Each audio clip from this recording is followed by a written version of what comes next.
Here's an uncomfortable truth. You might be confusing people because you don't know who you are. Now, hear me out. I'm not here to attack you, but I am here to keep it real. There are a subsection of people in this world that know who they are. They genuinely accept themselves and blah, blah, blah, blah, blah. That's great for them. Right now, that's not us. We are the other group, the majority, who is trying to figure out who the fuck they are in this world. And what unfortunately comes with not knowing who you are, what your values are, what your morals are, and what you stand for as an individual is a confused audience when you have interactions with other people. So when you don't know who you actually are, and I'm going to give you a very clear example. I did not know who I was when I started my second to last job, and I went into management.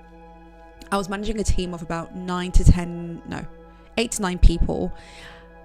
When I tell you I confused the fuck out of that team, I can now take complete ownership of the way that certain things happened. It genuinely was because I just didn't know who I was. Not just as a manager, but as a person, I didn't know who I was. And what that did was it led to a confused team, because one day I'll be bubbly, I'll be great, I'll be happy, I'll be carefree, and then the next I was like, oh, I need to be a bit more serious. So then I would be like a bit more serious, a bit more strict, and then they would be dealing with both, but they'd be like, we don't know who we're going to get today. So the inconsistency in my character would, one, put them on edge. It would, two, taint our interactions with one another, because they would never know who's the authentic Nilita, which version of me is real.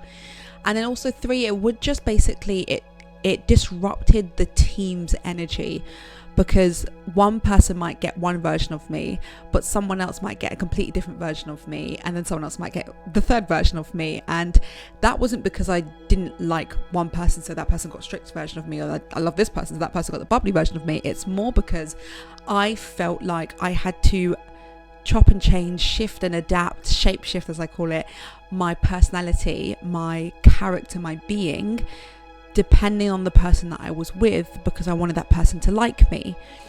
And what that sometimes looked like was the person that would mess around on the team, they might get the more serious, strict version of me, because I felt like I had to jump into the strict, serious manager role with that person. But then someone else might get the really bubbly, carefree version of me, and then they'd be like, well, why does she not treat me the same way she's treating you? Or which version of her is the actual authentic version of herself? And I can completely understand why that would confuse the fuck out of my team. Because now I've obviously I've been on both sides. I've had managers and I've been in management. So having managers and that would treat me the way that I was at the time treating my team, I can understand why someone would look at me and be like, which one is the real you? Because I didn't even know who my real self was. So of course I can't expect someone else to know the real me. And this goes for everything in life. You have to learn who you are, because your interactions with people are riddled in confusion if you don't clarify who you are as an individual. Where do you stand politically? Where do you stand religiously? Where do you stand, with your diet habits or your food or your life or whatever it is? Like, where do you stand as a person? What are your values? What are your boundaries? What are your morals? Who are you as an individual? And when you're unable to answer that question, the people around you can't answer it for you, because you are you and you are having your own human experience, and you can't always expect other people to know your intentions, know your heart, when you're struggling to identify that for yourself or clarify that for yourself. So quick cough break, I'll be right back. Ooh, sorry, I'm back. I don't know where I left off, but I'm going to pick up from somewhere anyway. The moral of the story is, once you start to clarify your identity, once you start to mold and shape your being, and you get really clear, crystal clear on who you are, the confusion, the cloud of confusion that hovers around you, that people can see that you can't see, it slowly starts to dissipate. And that is the most liberating, is not even the right word. It's almost just it's like relief. Like it's like you don't have to explain it anymore, because it kind of just exudes from you. And when you do have conversations with someone, you're allowed to get deeper, and you're allowed to forge a stronger connection with other people, because they are no longer second guessing where you truly stand. When you articulate yourself, it's very clear.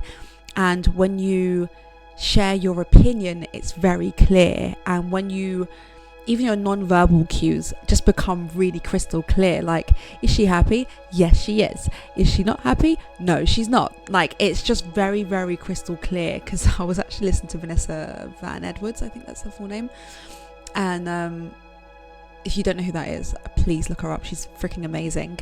And she talks very clearly about non-verbal cues, and someone who is lying or is unsure will always say things like yes, no.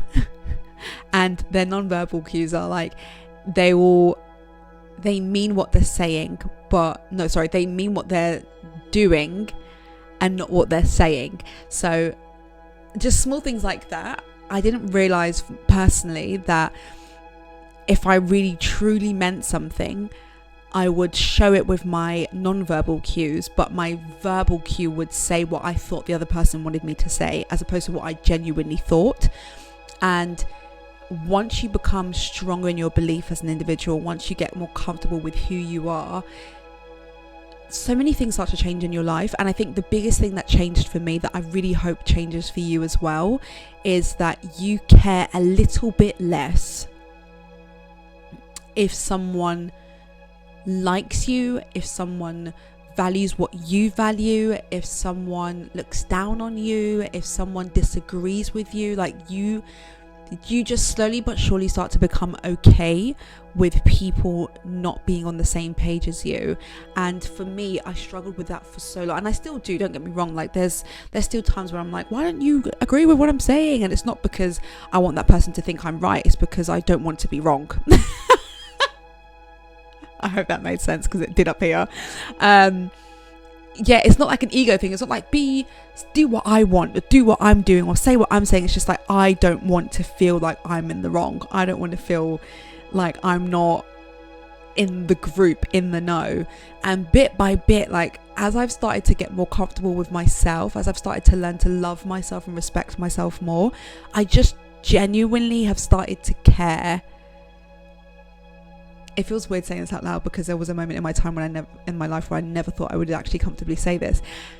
It genuinely starts, you just give less shits. It's what I really want to say. You just care less. Like, you just don't care as much. You think, I used to overthink every single conversation I had with people, because I was like, if that person doesn't agree with what I'm saying, then surely I must be wrong. But if that person doesn't think what I'm saying, then oh my god, that means I'm a bad person, or whatever else. And I would just overanalyze every single interaction I had with people. But now I've kind of getting to the point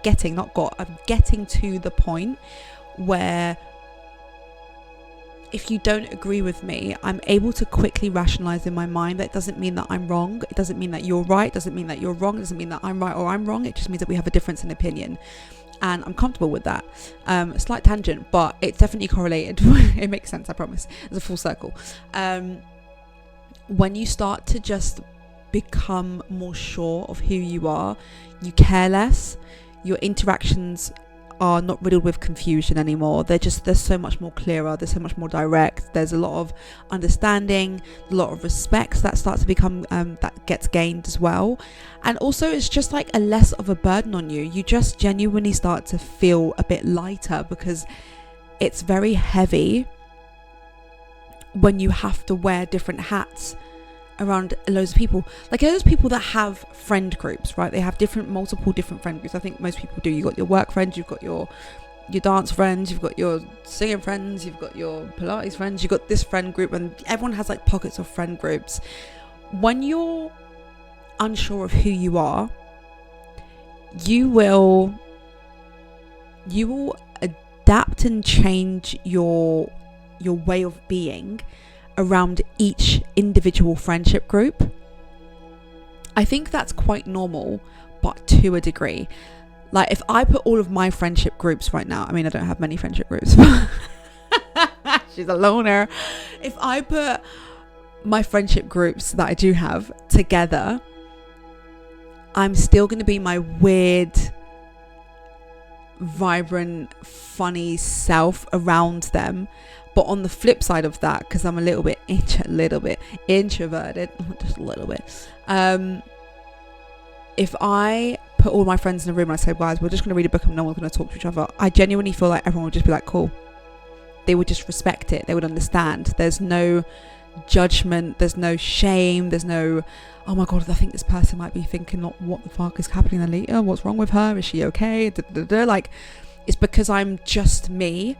And when you start to just understand who you actually are, the people around you, there's no confusion. And I think that is the theme here. When you're confused about who you are, you just confuse other people as well.